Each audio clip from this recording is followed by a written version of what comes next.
Welcome to one of the most magnificent palaces in the world, the Palace of Versailles.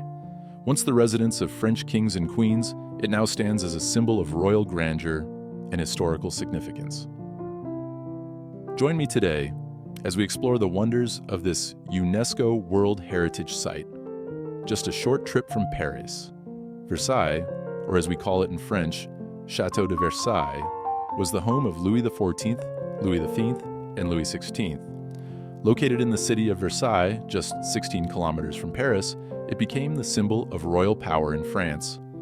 The palace itself covers a massive 67,000 square meters with over 2,000 rooms and is surrounded by 815 hectares of stunning gardens. It's no wonder that in 1979, the Palace of Versailles was named a UNESCO World Heritage Site. Getting to Versailles is easy. You have a few options. You can take the RERC from Paris to Versailles Château Rive Gauche, which takes just 40 minutes, or hop on a train from Gare Montparnasse or Gare Saint-Lazare.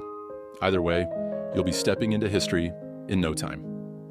The story of Versailles dates back to the 17th century when it started as a small hunting lodge for King Louis XIII. It was King Louis IV, also known as the Sun King, who transformed it into the grand palace we see today. This place became the heart of royal life and the center of political power in France for over a century. The Hall of Mirrors is one of the most iconic rooms here at Versailles. Measuring 73 meters long, this room is filled with 17 giant mirrors reflecting the sunlight, symbolizing King Louis XIV's connection with the sun. It's where grand royal events were held, and even the Treaty of Versailles, ending World War I, was signed here in 1919.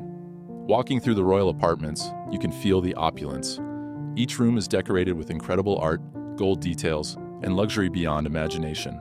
This was the life of the French monarchy until the Revolution. Step outside and you're greeted by the jaw-dropping gardens of Versailles.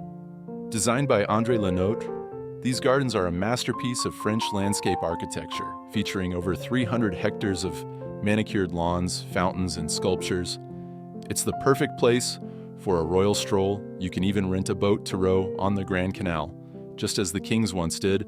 And don't miss the Latona Fountain, inspired by mythology and one of the most beautiful spots in the gardens. Another must-see is the Trianon Estate, including the Grand Trianon and Petit Trianon.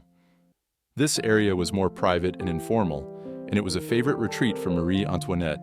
Here, you can escape the grandeur of the main palace and enjoy a more intimate setting. If you're planning to visit, here are a few insider tips.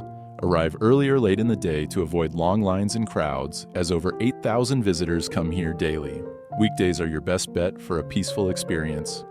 And if you're visiting from November to April, the gardens are free to enter. Consider taking a guided tour to fully appreciate all the history and details of the palace, or get yourself a Paris Museum Pass for fast-track entry.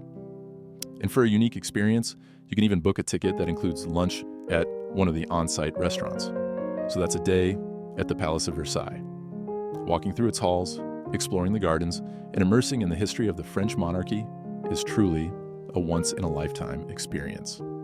Thank you for joining me on this journey through one of the world's most iconic royal residences.